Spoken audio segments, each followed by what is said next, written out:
Hello, my name is James and I am a product specialist here at Marin Acura. Today I'm going to show you how to access your safety systems in a 2021 Acura TLX. So, on the right hand side you will see that button with the circle and the car around it. Click on it and this will pop up. To turn on the safety systems, you will click this,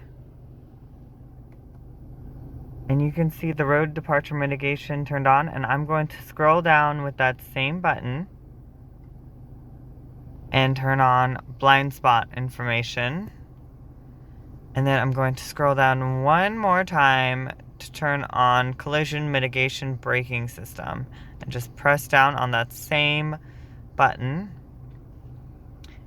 And then to exit the screen, I am going back over here to the right side and pressing that button again.